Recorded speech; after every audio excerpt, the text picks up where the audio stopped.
Shalom bien-aimé, c'est une grâce encore de partager ce matin la pensée du jour avec vous.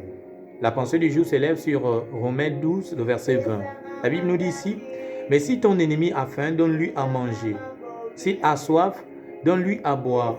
Car en agissant ainsi, ce sont des charbons ardents que tu amasseras sur sa tête. » Ton ennemi ici, c'est celui qui te veut bien évidemment du mal. Celui qui ne veut pas que tu avances, celui qui t'a bloqué, celui qui a bloqué tes projets, celui qui est complètement assis sur ta place, celui qui a refusé coûte que tu évolues, celui qui a complètement bloqué ta vie, qui a maintenu ta vie dans l'esclavage total.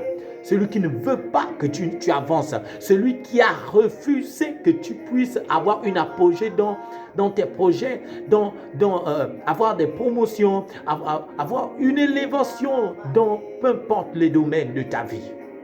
Celui qui t'a complètement maintenu stagné. C'est celui-là ton ennemi. Mais la Bible ici vient nous dire d'aimer nos ennemis. D'aimer nos ennemis. Alors pour pratiquer le donner ici, nous avons besoin d'aimer. Nous avons besoin d'avoir de l'amour. L'amour de Jésus. Nous avons besoin d'avoir de l'amour pour donner.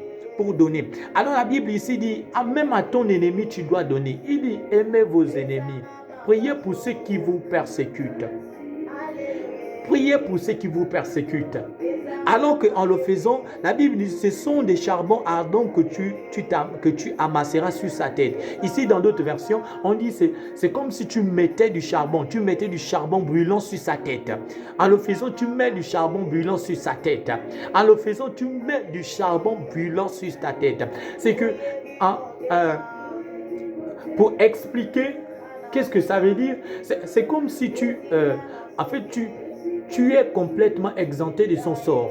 Tu es complètement exempté. C'est que ce qui peut lui arriver, ça ne te concerne pas. Ce n'est pas ton problème. Ce n'est plus à cause de toi. Tout ce qui pourra l'arriver, ça ne te regarde plus. Tu es complètement exempté de toutes sortes de problèmes qui pourra lui arriver. Donc tu vois ici, lorsque la Bible nous parle d'aimer,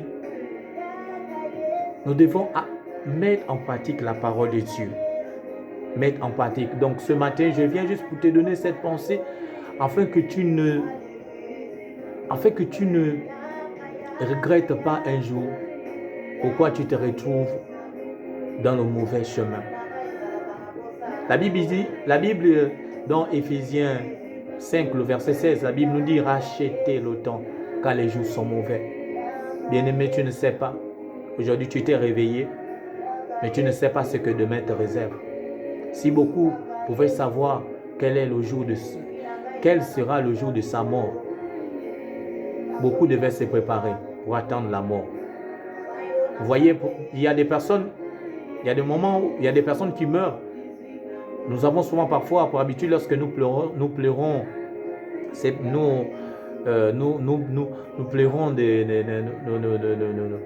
nos frères qui nous quittent. Nous avons pour habitude de dire, tu ne nous as même pas dit au revoir, tu ne nous as même pas prévenu.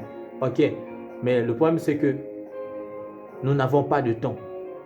En fait, nous ne sommes pas avertis. La mort n'avertit pas. La mort ne peut pas t'avertir, bien-aimé. La mort ne te dira pas allô, oui, apprête-toi, apporte tes habits, viens maintenant. Viens, parle avec tes frères, commence déjà à donner, sensibilise tout un chacun parce que tu es en train de partir. Pendant que je suis en train de partir, pendant que je suis même en train de parler là, je peux mourir. Pendant que je peux prêcher, je crois que beaucoup voient cela, même pendant qu'il y a des prédicateurs qui meurent même en pleine prédication. Il y a des prédicateurs, il y a des animateurs, il y a beaucoup de personnes. C'est que la mort n'attend pas. La mort ne vient pas seulement parce que tu dors, non. Il y a beaucoup même, tu te dis, tu as du mal à dormir, tu ne veux pas dormir parce que tu te dis peut-être quand tu vas dormir, tu ne vas pas te réveiller le lendemain matin. Non, c'est Dieu qui fait grâce. Si aujourd'hui tu vis, c'est par la grâce de Dieu. Hâte-toi à mettre en pratique la parole de Dieu. Aime ton ennemi. Aime ton ennemi, fais-lui du bien. Tu ne sais pas ce que tu es en train de faire, ce que tu sèmes dans ta vie. Pour qu'un jour, tu ne rendras pas compte à Dieu. Un jour, lorsque Dieu te demandera le sang de cette personne, tu ne mettras pas les mains sur la tête. Donc, bien-aimé, c'est le moment de prendre conscience.